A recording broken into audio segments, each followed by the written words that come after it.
Okay, Mark, can you use the slides?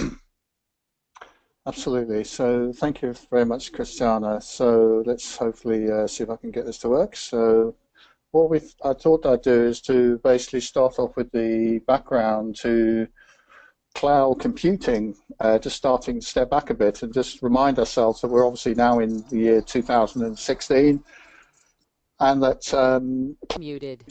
probably could arguably been around for probably at least 10 years as a kind of dialogue in the marketplace, and maybe you could trace this back to earlier, given the genesis of Salesforce.com, for example, or indeed the early stages of how utility computing may have been described. In terms of the size of the market, I was asked to just briefly comment. We'll probably come back to this in later slides, but certainly, most analysts are sort of saying that the global size of the cloud computing consultancy services market is around $160 billion. I think for next year, I was advised it probably might grow to about 200 billion. It is a significant market, and that's just the consulting service. If you look at one of the cloud vendors, and I'm not saying that this is necessarily saying that this is just for this, Amazon Cloud, which is well known as a major cloud provider in the public cloud, particularly. They last quarter in Q4 2015 did $2.8 billion, so they're basically turning about $8 billion a year. So this is Amazon alone, and then of course there are many other technologies out in the cloud that we're going to just briefly talk about. So it's significant. I mean, if you look at the typical business model, most industry experts say that probably about 30 to 40% of a business IT operation can certainly move into a cloud environment, whether public, private, or hybrid. Typically, this could be moved up to 50 to 60% of most business processes could be operating in some kind of cloud platform. So the concept of that, whether you purchase the cloud as a service or you're architecting the cloud, the choice of make or buy or reuse are significantly within the major strategy of IT, whether you're a small company or a medium-sized company or a large company. So cloud, clearly what we're talking about today is about cloud architecture. It is a significant part of a IT strategy in any organization that we talk about. If we just briefly talk about questions, please ask questions. Just put them in the comments if you want to ask a question. Please do. We're going to have a Q&A at the end, as we've been told. But please do ask. Hopefully, I'll try and keep the flow going, and keep it a bit bouncy and interesting because we've got to go for quite a while. But I'm going to take you through the philosophy of the cloud. What's the point of cloud computing? Then, as we say, we'll walk through some of the aspects of the modules of what we're actually teaching in the cloud certification course. But then finally, we'll go through some specific details of the curriculum, so you kind of get a feel for what the professional cloud solutions architecture certificate will give you and how it adds to your career, hopefully. So one of the things I'd like to remind ourselves with cloud computing on this slide is it really is, what is cloud computing? Essentially, which really made me first aware of what cloud was, it's about elasticity. It's about being able to provision faster than you would normally do if you were basically having to go and buy hardware or software and be able to provision the service. And one of the things that we've found with cloud computing, with elasticity models, is that is a major feature. And so we're going from maybe weeks or even months even down to potentially minutes or hours or seconds in some cases in being able to provision IT resources. The second thing is really the transformation around CapEx and OpEx. CapEx is capital expenditure, and operational expenditure, the running of the service in IT, is you get a transformation around that, in the sense that you don't have to invest in IT. You can invest in subscribing to the service, and you basically can change the mix of investment in capital expenditure to operational expenditure. This is, again, another big feature of cloud computing. And finally, really, the one thing that I would say that's quite important is it's about understanding how the strategic sourcing and governance works in your organization, not only the cybersecurity issues, which are significant, and how cloud can potentially open up new governance issues because you're using an external, potentially an externally hosted environment, cloud environment. But I'd say the fundamental thing about cloud computing, it's being able to run your business in a different way. If you're an architect and you're looking at the existing business processes or looking at the existing enterprise architecture, is how can you change your business to exploit the elasticity model of the cloud, to exploit the changing operating cost and performance, to be able to use self-service and agility. Because with cloud, you can stand up much faster, a system much faster, you can potentially be more adaptive, you can develop and test things slightly faster or even significantly faster, or you can source different solutions through APIs and marketplaces. And the question you have to ask yourself as an architect, as a consultant, or if you're advising a client, is which cloud service would fit their business model. But more importantly, it's not just taking the old business processes and just moving them into the cloud and just running the business as it was before. Ideally, what you're doing is you're trying to transfer and transform how those business processes may be more elastic, may be able to respond to new customers and products and processes, be able to offer different types of customer experience and services, because the cloud allows you to give, let's say, big data services. It allows you to do more mobile computing, allows you to offer up more product capability. So this is the mindset that I find with cloud, is it's not just a technology change, a technology shift, but it's actually a business process or a business model paradigm shift. It's moving from the virtualization world into the on-demand business model world, which is the thing that sits on top of virtualization, let's say, to become a cloud business solution for that operational or operating model. So the role of the architect is really fundamentally to be able to basically understand how to transform business models, how to architect the way that agility can be brought about, how cost reduction. Most organizations may see cloud as a way of perhaps moving more of their operating costs to an OpEx model to try and reduce the total cost of ownership of IT, to maybe think about the different skills in the IT department or the business and how they could actually optimize their use of IT.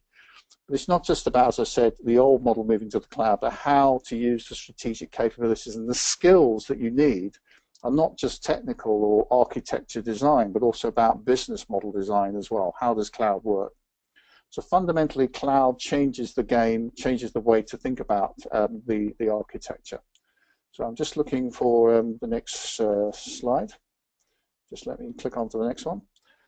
Historically, one of the things that I found when I went back and thought about cloud computing is that for me, this journey, let me just get these slides back. For me, the story around this was really understanding back in 2000 and before, in the 1990s, we had business process re-engineering with Hammer and others, if you're familiar with that methodology. Then entered enterprise application integration, EAI. And then we had the early utility computing models back in the beginning of the 2000s, the first decade of the second millennium. And ASP, application service providers, was the vogue then. Then around 2003, we started to see the story of Web 2.0 becoming people aware of web services. How would you create web service exchange between websites? And then, of course, the explosion of SOA, service-oriented architecture, where the abstraction of modularity, if you will, between the physical architecture and the logical architecture was separated out into a service contract, into a service catalog. And that was the genesis of SOA, and that was the genius, as I used to call it, and still do, of SOA, was the separation of concerns of physical and logical. But the challenge with all of that was really around being able to have the dynamic runtime binding, to use the architecture phrase, where the architecture was responsive enough to actually be able to deliver those services on demand. And that's the big difference between SOA and cloud, was cloud introduced this idea of being able to put a business model on top of SOA, if you will, and SOA and cloud are synergistic, they do work together. The principles of SOA are principles of a deployment model, if you will, or a design model of cloud. And this was something in the paper, a famous paper, as I call it, the Berkeley Above the Cloud paper that came out in 2009, was a significant paper for me, because it started to break down the challenges and opportunities of the cloud, thinking about how you could start to put a business model around it. Another paper in 2009 that I particularly like to quote is this idea of multiplicity. What we mean by that is being able to clone your operating container, if you will, your virtual container, and put it into a hosted environment, and then you could replicate that and move it around, and you could start to clone that and then run it on a mobile device. And so the concept started to really grow in terms of modularity, moving virtual containers around, and starting to become more like a cloud thinking process around 2009, 2010. Obviously, the NIST, which is the American National Institute for Standards, around 2011 and 12 started to develop the reference architecture that became the de facto cloud computing reference model. That was published around 2012. That included a number of famous, as I call it, statements around software as a service, platform as a service, and infrastructure as a service, and obviously public, private, community, and hybrid cloud, and obviously the 5 characteristics of cloud computing, which was, if I just move this particular thing out of the way, it was on-demand access, measured service, broad network access, resource pooling, and rapid elastic environments. So the foundations were there, and then it wasn't until around 2014 when ISO, the International Standards for IT, then, based on the work by NIST and other organizations and standards body, then produced the ISO 17788 standard. Also, the Institute for Telecoms published the same paper endorsing it, was the Cloud Computing's Reference Architecture and Vocabulary, that came out in 2014. So it became a recognized mainstream reference architecture. So that's a kind of a quick 101 on the history. So we are now 2 years beyond that point, and now starting to think about what is cloud computing really going to? Where is it growing? We've now got the reference architecture standards. We're starting to see more adoption maturing in the organizations and across all industry sectors. And I use this diagram as part of the introduction. We're now moving into the exabyte era. Exabyte era is, I think, in terms of internet traffic, is around 1 exabyte per month. I think the forecast is going up to 40 to 100 exabytes by the end of this year. And really the volume of data, the ability to connect devices and to be able to create lots of different services around the internet, the network, the devices, the data, joining those all up, and the ability of cloud to provide computation on demand, to provide storage on demand, to connect up your devices, which are not just mobile devices, tablets, but also now the Internet of Things, and big data and analytics, and so on and so forth. So the narrative of the cloud computing story hasn't stopped. It clearly is going on into the future. We're now moving into a much larger scaling up of social media websites, much larger scaling up of how this is affecting jobs, skills, the way we design customer experience, how we change our infrastructure and processes. So it's now mature. It's really bringing together lots of things. As I said, the SPI model that was invented, if you will, by the NIST is now really extending out. You just look at microservice you can get on Dropbox, or you look at the 1 terabyte storage that you can get with a Microsoft cloud for commodity services. Lots and lots of vendors are now moving into the space of being able to create infrastructure as a service. It's almost like a commodity now. And then you have extremes of that, where you need to have very high data storage, which could be for high performance computing or big data warehousing. Then you look at PaaS, you look at DevOps, this continuous development. If you look at most software development houses now, they look at agile computing, agile development lifecycle. DevOps, of joining up the development with the production, linking it together, is fundamental in the way IT operates today. Software as a service, commodity, dev, custom, the idea of modularity, It's now quite normal to go and look at an application store or to look at a open source DevOps environment and start to think about what sort of software could I use from different software as a service providers. And again, if you look at large enterprise architecture platforms, or you look at CRM or product lifecycle management, or all of the major business process categories, most of these now have a large software as a service catalog, if you will, of functionality and vendors and solutions. So the role of the architect is really trying to get your head around all of that and to bring it all together. And lots of new models. I mean, it didn't just end in 2014. It's not just IaaS, PaaS, and SaaS. Even if you look at the ISO model, reference model, they're now talking about mobile cloud. So how do you get your mobile connecting with cloud services? If you look at speech translation, some of you may be listening to this particular talk on your mobile phones, and you'll be using, say, voice over the internet. I'm using VoIP services right now. So this is a mobile service connecting to a cloud service, if you will. Content delivery, you look at Netflix, you look at streaming of your newspapers or your video content. It's very widespread. A really big significant one, of course, is software-defined network. The idea of the earlier genesis of that was MPLS, which is the ability to take your telecoms infrastructure network, your LAN, your WAN, and your wireless and other corporate infrastructure of networks, and to basically virtualize those and offer them as a cloud service, as a network as a service. And it's not just the software-defined network, it's now software-defined data centers even, where it all becomes a kind of modular on-demand cloud architecture principle. So big data, appliances, machine-to-machine learning, high-performance computing, lots of other workloads, as we call them, workloads are now starting to evolve beyond just the IaaS, PaaS, and SaaS.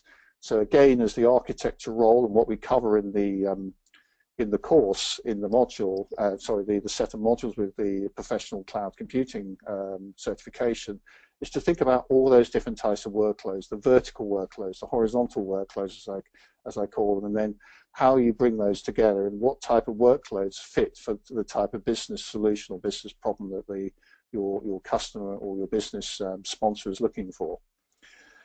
What's happening now is one of the professors at the university I'm a part-time was a really great quote that I like, is he said that competition has gone to the ecosystem. And I said to him, well, what does that mean? He had a paper written about it a couple of years ago, and he said, what's happening is that when vendors are choosing, or when IT architects or business people are choosing, you're choosing between an Android ecosystem, an Android store, or an Apple iOS store, for example. The analogy there is you're kind of joining the club of apps that are available in a particular community, online community. And you do this with social media, you do this with content or books or services from a marketplace.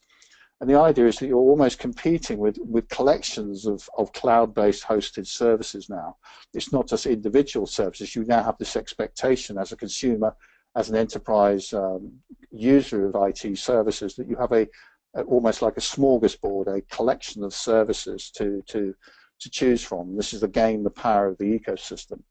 Crowdsourcing, crowdfunding. You look at crowd in its widest sense of either crowd development of open source, or crowd behavior on social media, or crowd development in big data collection and sharing, is it now a very powerful business model, crowd sourcing of ideas, of innovation, all enabled through cloud computing technology, and again open source, and being able to post things into the cloud and to monetize. So the world that we're in now, as I said, is really a very different one than back in the early first decade of 2000s, and that we've seen that the genesis of the cloud reference architecture move away from IaaS, PaaS, and SaaS into business process as a service, as industry as a service, which are kind of concepts of how these things can be created as a set of business models. And then the idea of cloud management, being able to actually develop services beyond just the business capabilities, but how do you run the security management of the cloud environment? How do you develop performance management of the cloud environment? How do you develop integration across different cloud or non-cloud environments? So in those 3 points I've just made, again, are fundamental issues for a cloud solutions architect, is to know what is the security architecture? What is the integration architecture? What is the kind of governance and management of services? What are the charging mechanisms for the cloud? How are we going to make that work, not just from a contractual point of view, but how are we going to bring these things together? And then mobile computing, big data computing, network carrier cloud computing. How do we bring all of these new layers of the technology stack into our portfolio of extensions?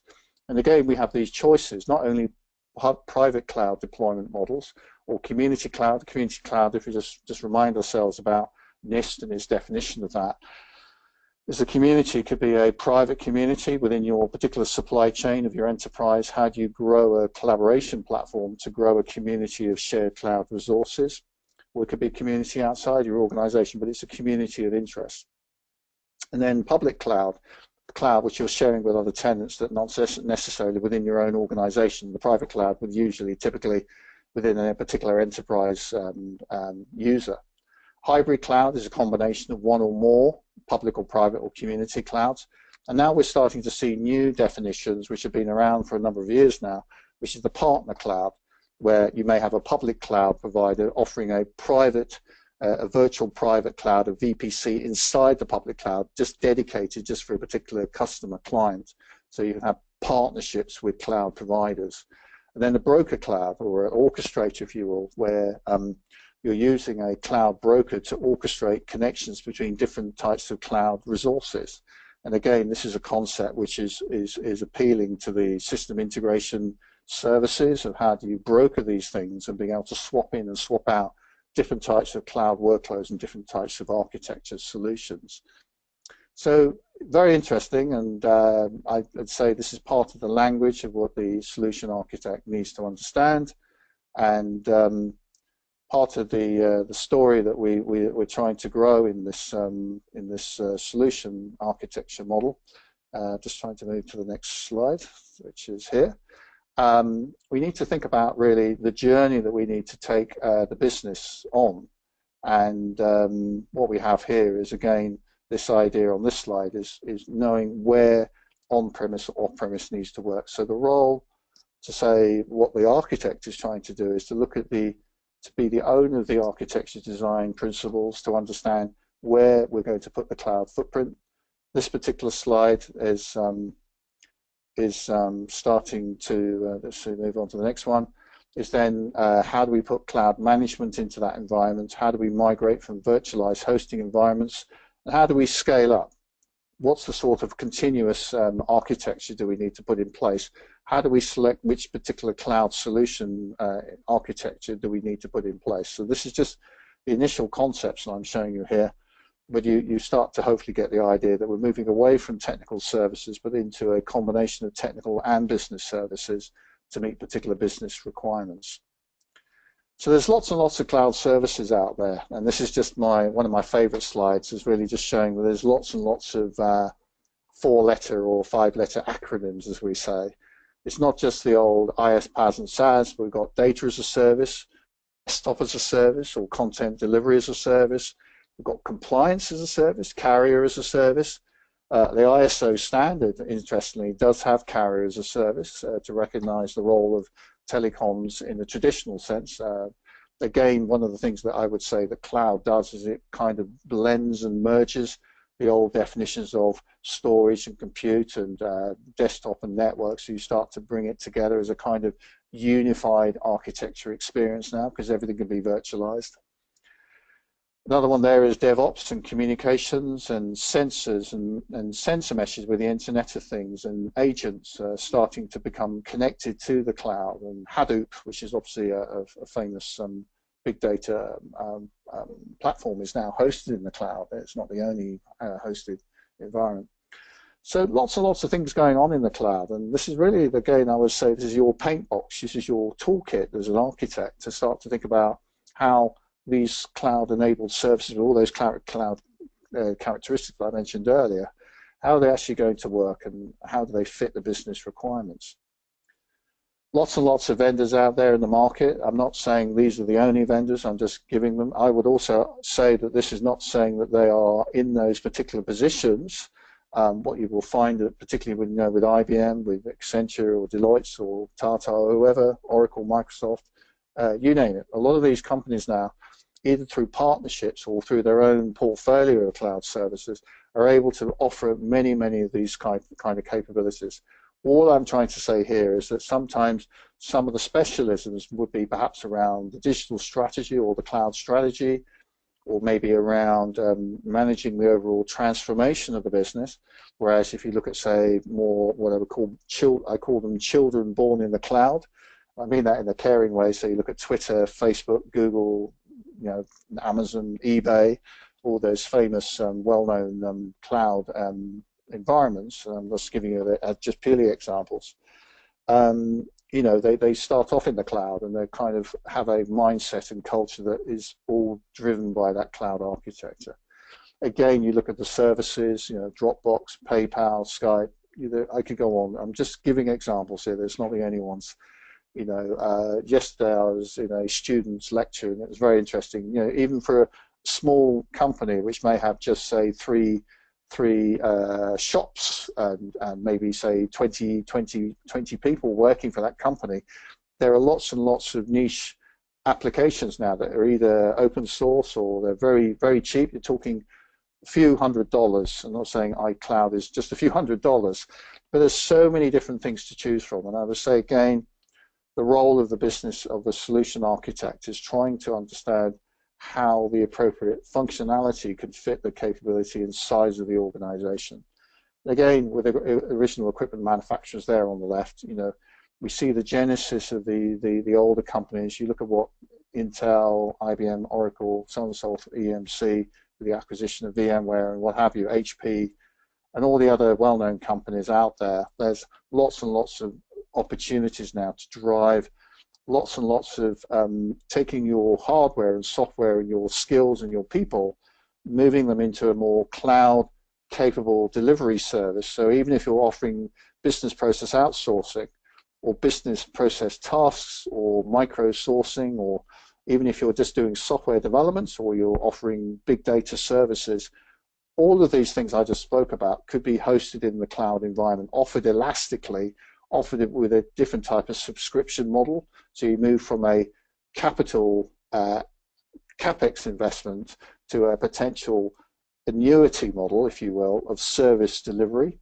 And this creates a kind of what I call a feedback loop with your customers, that you're potentially always connected through the cloud, and you can start to architect new types of joined up experiences.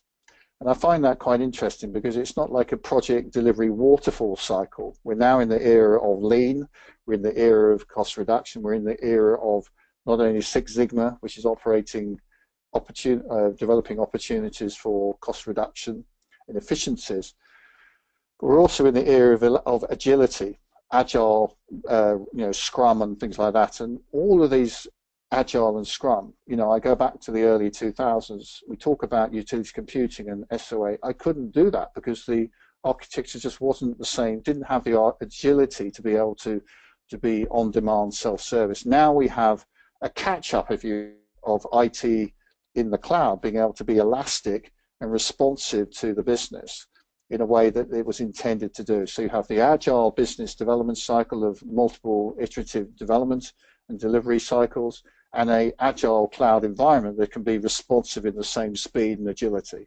So the two have come together. Finally in 2016 and beyond, we're now connected. And what I'm expecting to see in the future, which we'll talk about later, is where is this all leading to with the ecosystem development.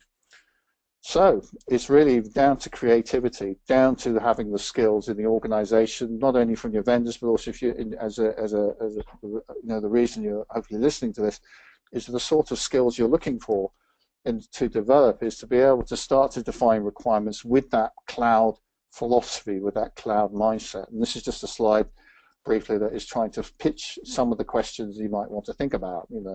How do I need to communicate to stakeholders and investors what the value of cloud is? How do I develop a business case? How do I manage the vendor selection? How do I oversee the quality and governance to the reference model? How do I define cloud requirements? How do I develop a solution architecture? How do I basically procure and oversee the implementation? This is what the Professional Cloud Solutions Architect course is trying to do. It's trying to take you through that journey. It's trying to split up the business artifacts for the IT artifacts. Just to be clear what an artifact is, it's really a specification, to put it simply, or a set of design principles or specifications, as I said, which help you define what the cloud is. So again, if we just build that out for a minute, from a technology point of view, it's about the demand and supply, because you can buy IT on demand, or you can source it or manage it to your tenants, if you will. You can start to plan your supply and demand and fine-tune what you're paying for. So you're only buying and subscribing to what you need, not having an overcapacity or undercapacity issue, hopefully. You have a portfolio approach to your IT. IT becomes a set of service catalogs of service processes. You look at your configuration management and licensing in a different way.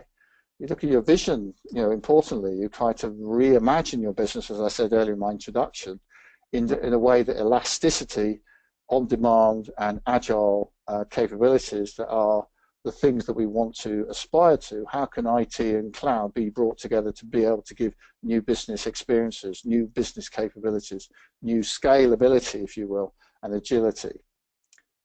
And just move on to the next slide. Another one, from a IT artifacts point of view, is how do we design our API strategy so we can connect to different services internally or externally? How can we start to manage environments? What standards should we use if we want to start to do portability and interoperability? Portability and interoperability is one of the, in my view, one of the fundamental skills of an architect.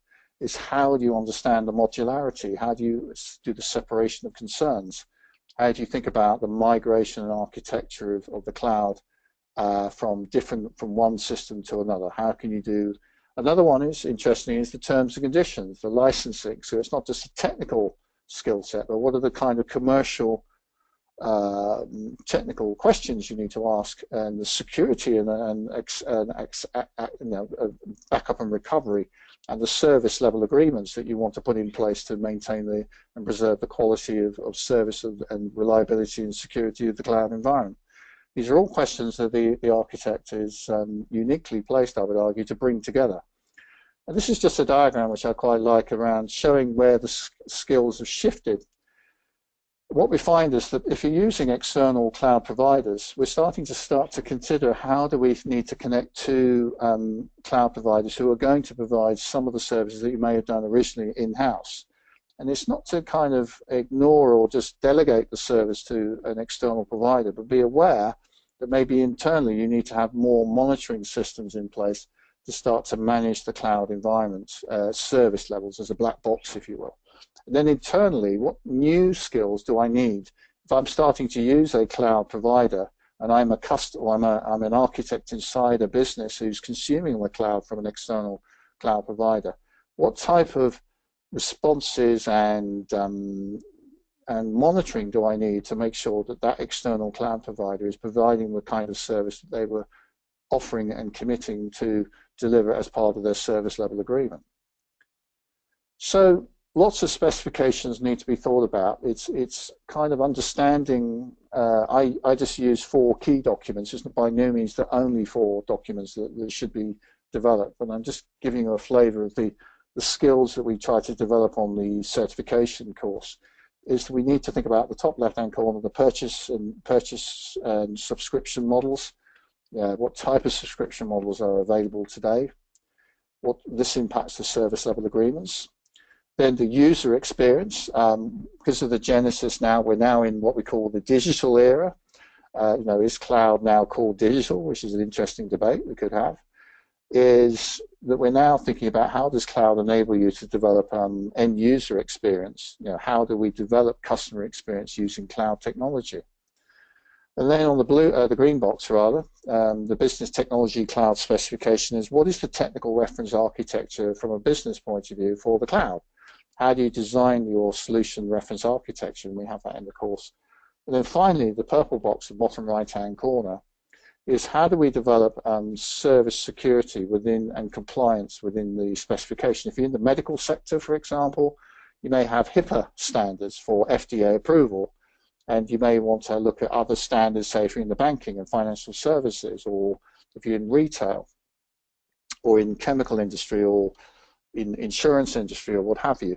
There will be different types of data specifications in which data needs to be stored in the cloud and maintained and managed and archived and things like this. These, again, all specifications that need to serve. So let's just step back a minute and think about really the things that a solution architect needs to think about.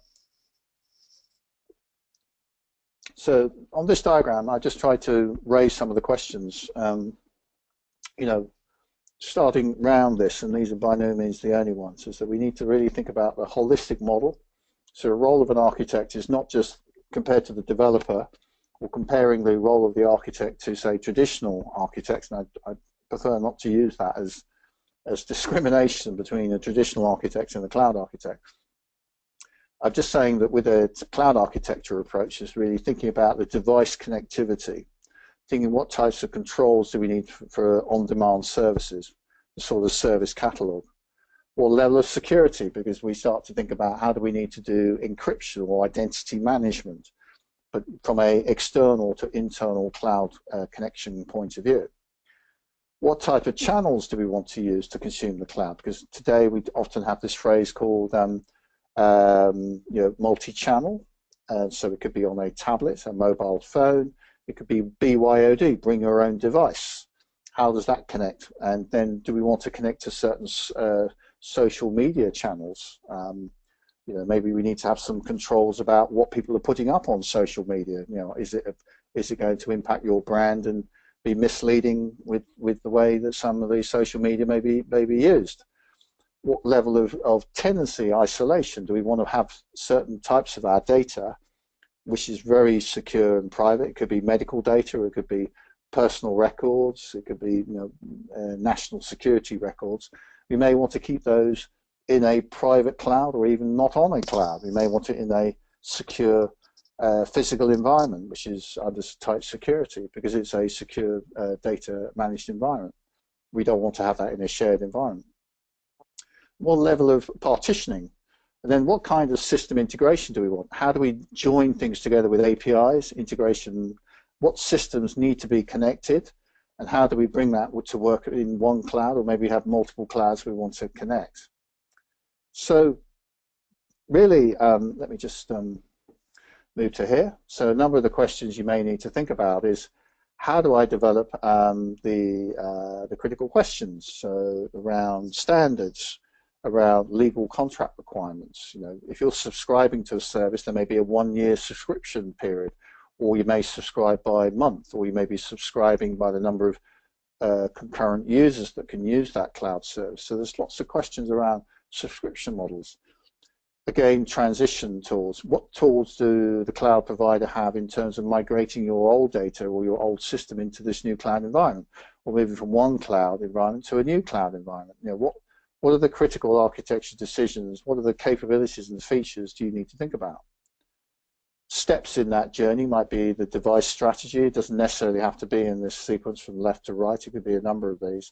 Often with cloud is thinking about what type of user experience do you want to generate with your cloud architecture. Where is the user going to be using the cloud? What are the touch points? What are the type of devices do we need to plug into this? What is the sort of network architecture coverage do we need? Do we have the right performance bandwidth to pass the type of data volumes back and forth from the device to the service, to the hosting environment, to the cloud? Front-end cloud strategy. Who owns the catalogs? Do we want a shared catalog? Do you want to have a public catalog of services to our consumers or our partners in the vendor's supply chain? What type of marketplace do we want to use? Do we want to use third-party marketplaces? Do we want to build our own marketplace of B2B or B2C, or portals, or employee portals for collaboration? What type of back-end integration do we want? How do we want to manage our APIs, our data synchronization, our hosting options? Where do we want to have this data? Where do we need to have it located? Does it need to be on our country sovereignty, or do we want it to be federated across multiple countries where we have different factories or different shops or different business operations that need to share or collaborate or control access to common data. So these things are all part of the cloud and all part of the architecture of a modern cloud solution, which the architect is uniquely placed to start to think about. Again, the architect needs to start thinking about the kind of design architectures. You know, what are these sort of components? This is just a concept diagram here, but you get the idea, hopefully, in terms of the cloud platforms, the integration.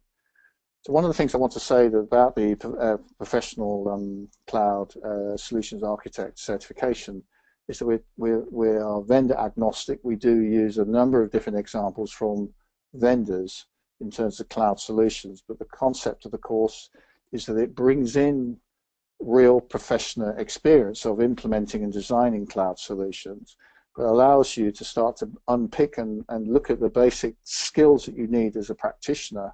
If you're looking to use this certification course to give you an accelerated knowledge of speaking cloud architecture, then this will do it. It will get you to start to think about the language of cloud architecture, like these boxes here. It will get you to start to break that down into the front-end cloud platform. What are the kind of mobile services you're looking to deliver to your customers or your end users? It will start to get you to think about the type of marketplaces and services. It will then start to create these sort of integration. What type of development environment? Do you just want to buy a service completely configurable with no developments? Might be one thing. Or you may say, well, we need to do a lot of customization development, so we need to look at our PaaS environment, our platform as a service, our DevOps environment, if you will. And then the back end is, do you want to host this on your own premises or off premises? Do you want to have it in a shared or public cloud or a hybrid cloud, on-premise and off-premise? Again, what are the management systems around this? As I said earlier, the cloud management could be the self-service, the metering and billing, the virtualization, if you're migrating from virtualization to the cloud and back again. What security management tools do you need in place? What performance optimization tools? In the course, we cover all these aspects of thinking through end to end, what makes a professional cloud solution architecture work. And this is what this is about. And then again, you know, what is the role of the solution provider in that? Do they do all of it or part of it? What does a broker do? What's the difference between a broker and a hoster? I mean, what are the differences? We talk about that in the course. And system integrators, what is the role of a system integrator? How do they integrate all these different components together to make a unified service end to end? This integration is not trivial. I mean, this is just a concept diagram again, but it is it's from the course. And what we're trying to do here is start to really explore out the sort of services that are important in cloud integration and services, and we start to explore the different aspects of the front and back end systems and how do we bring them together. Again, a number of questions, and this is just a matrix that we start to talk about in the course. Is around you know, what sort of strategies, maybe, you know, when do we use a private cloud compared to a public cloud? When do we use platform as a service for you know, for open source compared to maybe using a set of functionality that's developed by the software as a service company itself? And lots of questions. So in terms of where this is all going, it's really trying to understand a lot of these questions, and I'm just trying to move on to the next slide, if it'll let me, which hopefully it will do. Thank you. And then, of course, then other types of workloads. We talk about mobility, big data, integration, and content delivery. And this is, again, you know, do we want to do it over the mobile device, or do we want to have a laptop solution, or do we want to have a, you know, what type of big data workflows are we developing? And again, this is just illustrative of the type of use cases that we explore in the you know, the service levels of the cloud, and where the modern cloud of 2016 and beyond, is that we're starting to really try to understand the role of these new mobile services, integration services, and big data services. So what I'd like to do now is just stop a second, but to start to, what I've done in that last segment and is just taking you through really just the cloud and the kind of ideas that we teach on the course. What I'd like to do now is just talk a little bit about what is the actual certification itself. So if you choose to go on or teach, if you want to deliver this certification course, or if you want to actually sit the course and use it as a kind of baseline to your building your skills as an architect for the cloud services. What this course does is it's intended to help you, it's designed to be able to give you the language, the practitioner language of cloud computing. So it's not a technology course, it's not teaching you specific OpenStack technologies or Docker microcontainer strategies. It's not a detailed technical architecture course. This is a business systems architecture course that teaches you the language and vocabulary of cloud computing. It's designed to take people who have, let's say, complementary skills in technology, design, application design, system architects, or consultants, and enable them to sort of, in a short space of time of a few days of when we run this course, to allow them to accelerate quickly with the type of language and skills that they need to start to design and think about cloud as a business solution strategy, as a business solution architecture. So what we do in this course is to start to, if I can get to the next slide, is to go through a series of modules. We go through the history. It's got, I think, 12 modules or 11 modules, 12 modules, can't quite remember the number. Over, I think it's usually 3 days, we will go through the history of cloud computing just to baseline where we are. We then talk about the different types of make, buy, and rent models of how cloud can change the dynamic of CapEx and OpEx purchasing and the agility of the business. Module 3, we talk about all of the essential technology engineering vocabulary of cloud computing. So we cover really the whole technology stack of cloud. We look at the different aspects of that. So it's not as I said, a deep technical deep dive into the architecture of cloud, because technology deployment models are different for different vendors. It's looking at more of the logical and physical technology components that make up the cloud environment. And then in module 4 and 5 and 6, we then develop really the layers of the solution architecture. We go through in some detail in module 4 the different types of reference architectures. As an enterprise solution cloud architect, you are expected, I would say, to understand different reference architectures for cloud, for data, for security, and how do you bring those together in your architecture model. We then look at standards within that as well, so you get a refresher and a vocabulary of what standards are important in cloud. Then we talk about the service lifecycle. We start to break that down into different types of life cycles in module 5. In module 6, we look at the business transformation, so it's not just the module 5 IT transformation life cycle, but also about the business transformation cycle itself. So we talk about practitioner concerns and issues. As a business solutions, a cloud solutions architect, is how do you start to think about the business transformation to the cloud. Module 8 and 9 then starts to, module 8 and module 7, I should say, really breaks down the setting up of the cloud environment. So module 8 is module 8 rather on the slide there is about setting up a cloud environment from a provider perspective, so a cloud provider cloud environment. What are the standards and architecture components we would expect to see there? In module 7, previously, we would talk about setting up the cloud environment from the consumer side, the customer consumer side. Module 9 is then goes into the cloud ecosystem. How do you start to think about the broad picture? And then finally, with module 11 and 10, as we then talk about detailed design and also developing your business case, your return on investment case, and your total cost of ownership for a cloud business solution. So we teach you how to put together a business case for a cloud. So overall, the exam at the end of it is we have an exam. All through the modules, by the way, you get practice questions of the exam papers. So it's we spend a lot of time rehearsing and reinforcing the learning, so hopefully it's a pleasant experience. And then what we do is we then run a multiple choice question exam, which you see there is 75 minutes long. And then the idea here is you can then get a certification passing the exam, and you get a certificate with that. So lots of career path opportunities, lots of different directions, lots of things about, as I said on the slides, I'm just sort of moving towards the end of the session now. In the last part of the section is really talking about understanding how to set up environments.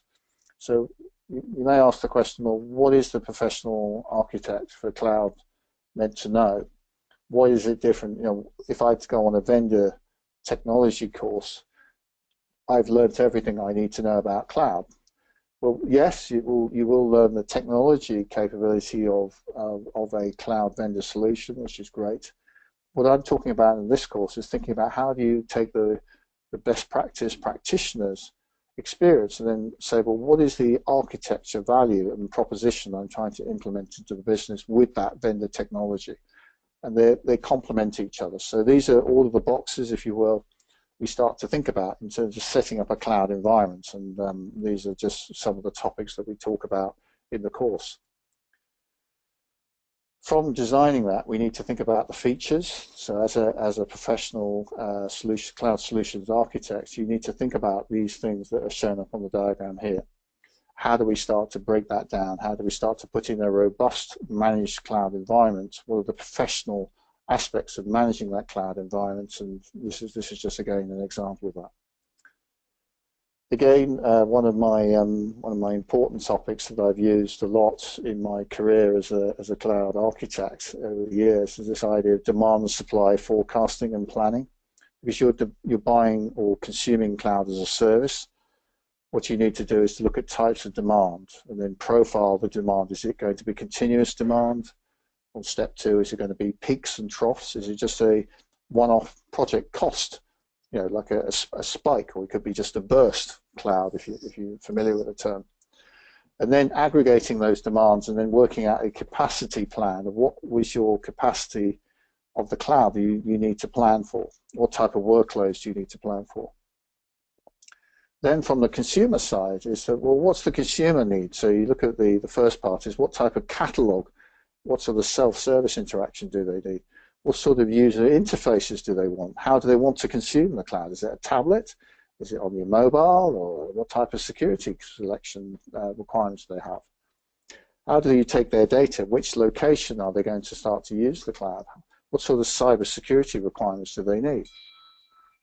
And so as we go through this process, we need to start to think about how the demand and supply workloads match the particular deployments and cloud service operations.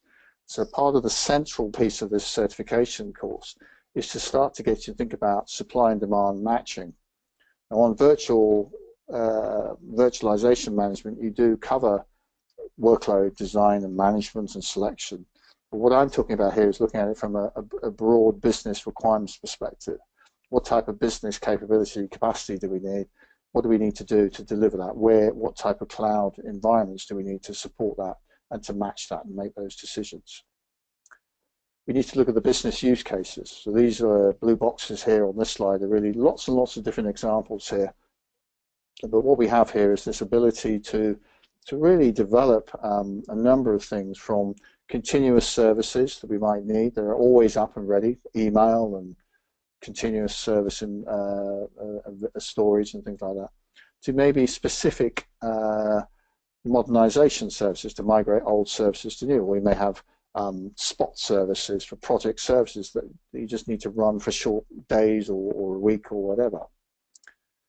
You need to start to think about the type of workloads, as I said earlier, about vertical workloads around business intelligence and engineering, all those complex workloads that might need business intelligence, large dedicated cloud databases and computations that you see in big data. So those are unique to the vertical workloads as we categorize them. And then on the other side is lots of small, lightweight web services which are doing transactional services in, say, payments or in supply chain transactions, which are what we call horizontal services. Well, what I have here is this concept called diagonal work services, where we can start to create services that run across combinations of those through portals and collaboration and self-service. So where's this all heading to? What's the future of this?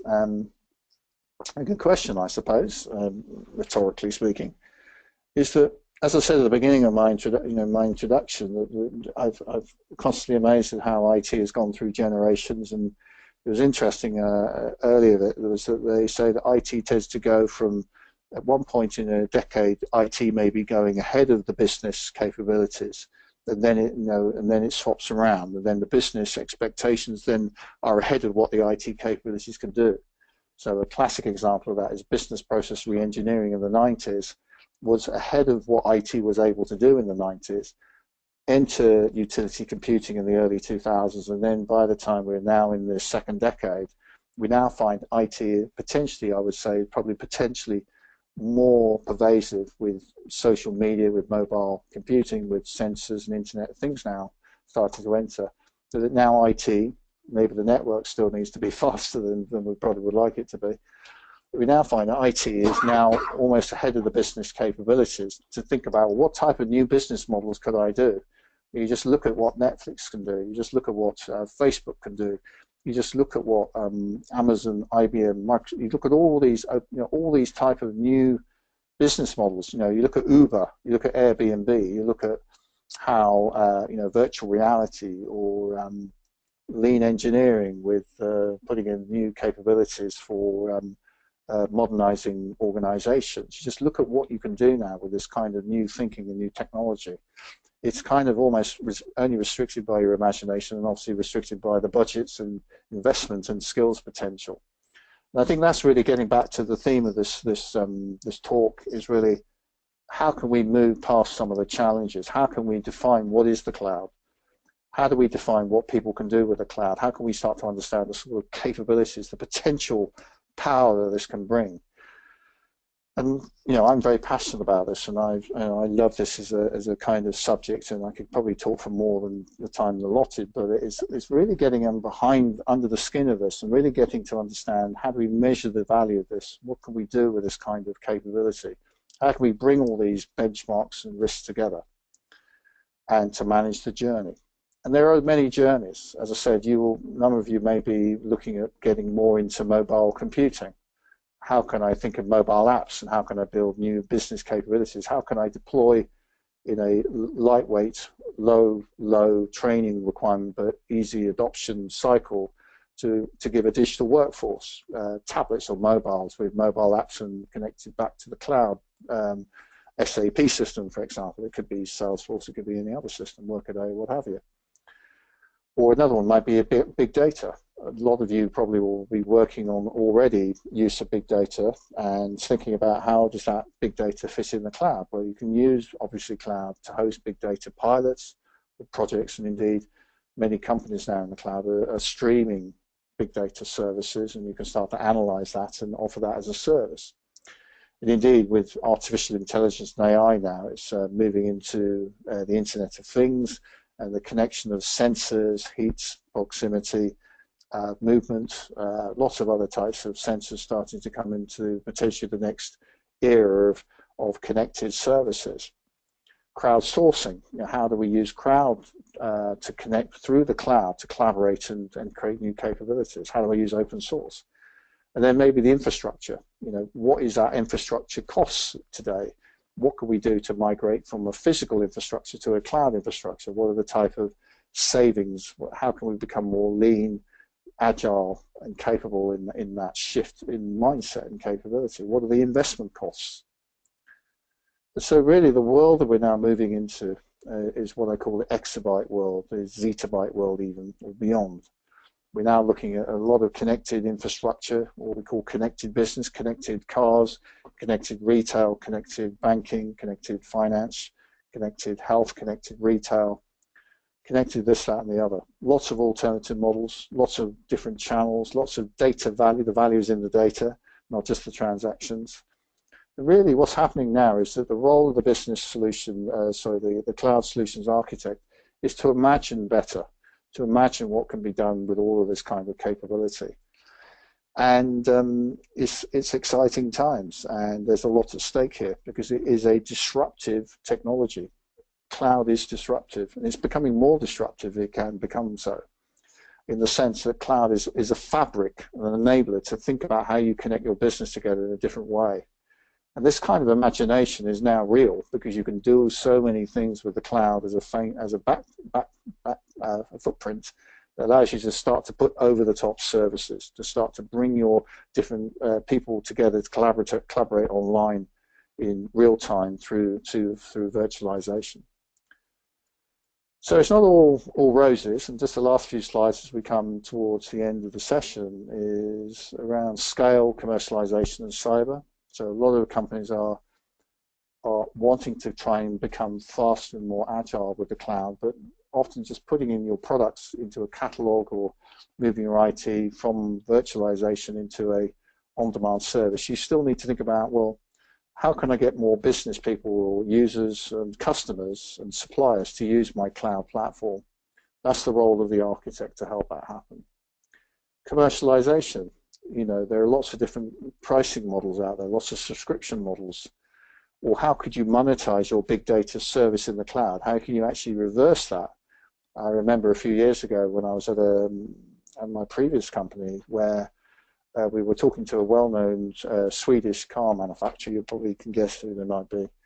And they were talking to us about hosting a cloud platform. But they turned around halfway through the meeting and said, well, actually, we just want you to host it. But we want to then start selling our data on top of your cloud platform back to our partners, back to our suppliers. And I said, well, what's happening here? And what happened was that there was a shift in position between the cloud hoster was becoming almost just a vehicle, a vessel, just to host data, and that the customer was then becoming the provider.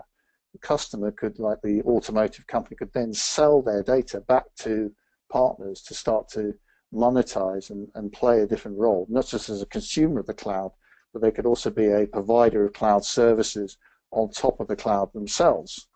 And for me, that was a complete reverse of roles, and that the cloud enables you to think about business models that you could only imagine before.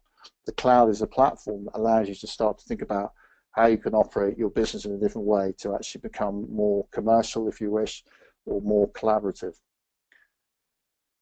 SMEs, lots of things there, freemium to one-stop shop solutions available now widely. Larger, there's lots of trade-offs between standard and shared services. A large case study that I did with a very large pharmaceutical company in America was about how would they use the cloud to become a hybrid cloud, because they needed to have lots of local specialist centers around the world for their medical trials, but equally they need to have strong, secure, private data research center, private clouds in secure locations to protect the privacy and security of highly sensitive research data and medical data. So they were implementing a kind of, if you will, structure around hybrid public and private cloud. And again, lots of complex shared service models there.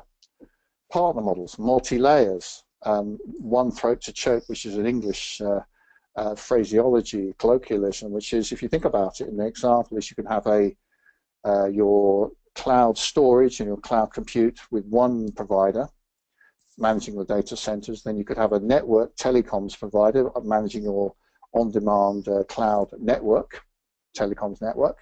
And then you could have application providers offering software as a service as a third type of cloud provider. And then you might have, say, mobile devices, BYOD cloud providers as another layer on top of that. So what you have is a multi-layered cloud architecture with multiple partners. And then the question is, with ITIL or software as service help desk, is which particular vendor, if something goes wrong, do you have to talk to? Is it the network cloud provider? Is it the data center at the bottom? Or is it actually the device cloud?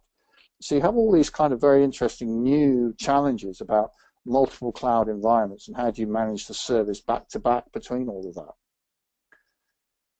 DDoS, cybersecurity, issues around that. You know, there's loads and loads of things that I regularly talk about in my blogs and various things. But again, another aspect, there is actually another Cloud Credentials Council course, I think, from memory, that covers cyber. But as an architect, we do need to cover this, and we do cover this on our particular module here on our course.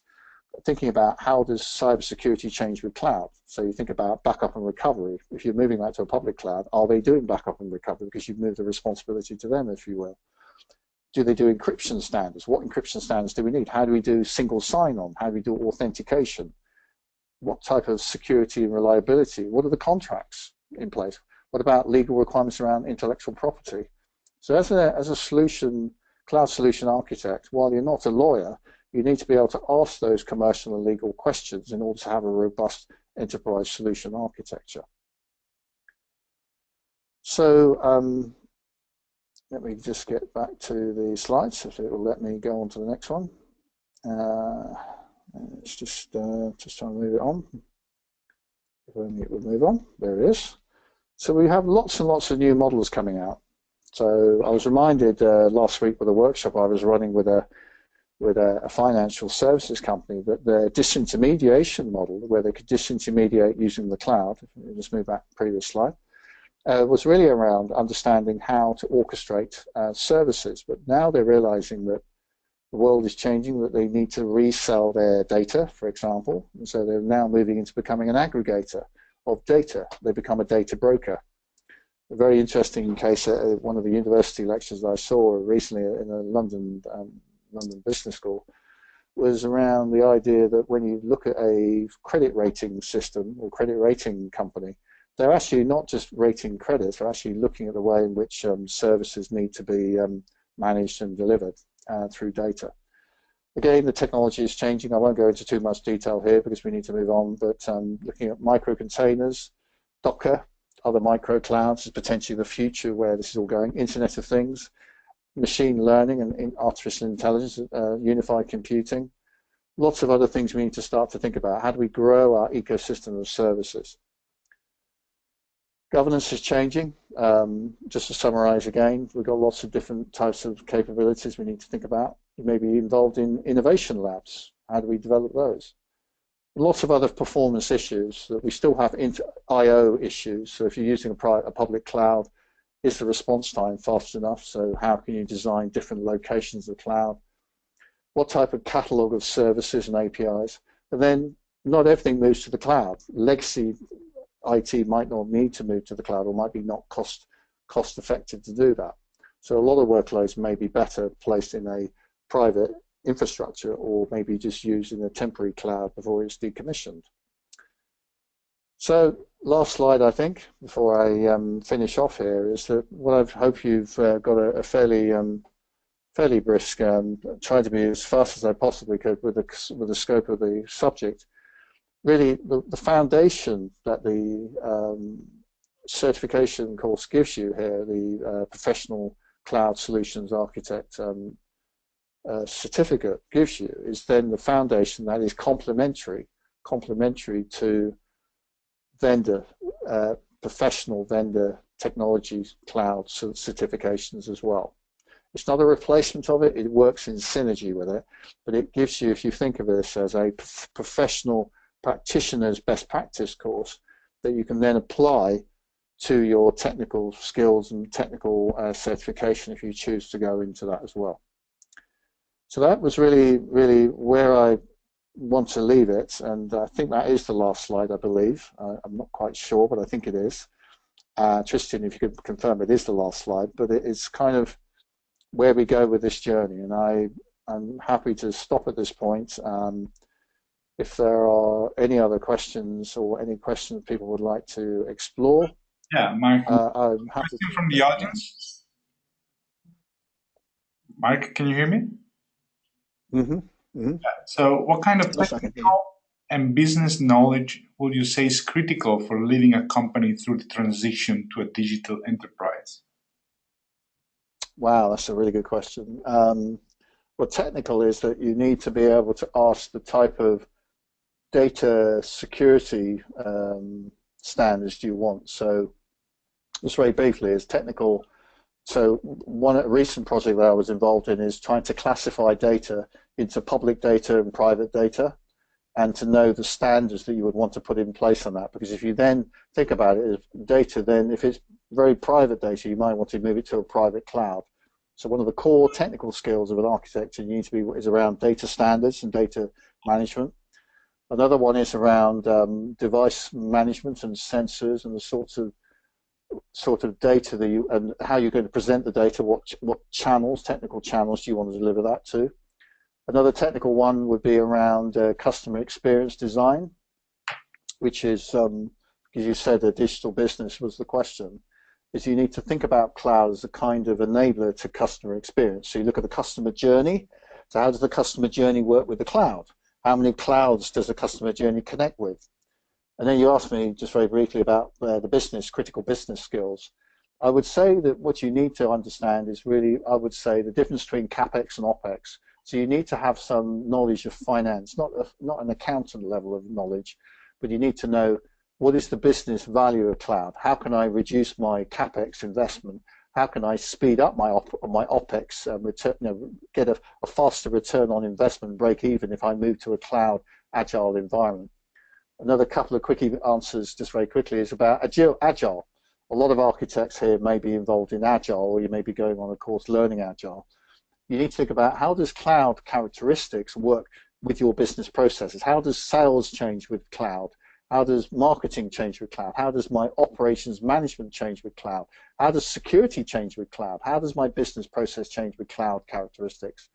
And I guess the final critical business capability that was yesterday when I was talking to a master's group, master's students at Warwick University Business School, was this idea that you remember the role of the architect is to be the eyes and ears and the voice of IT.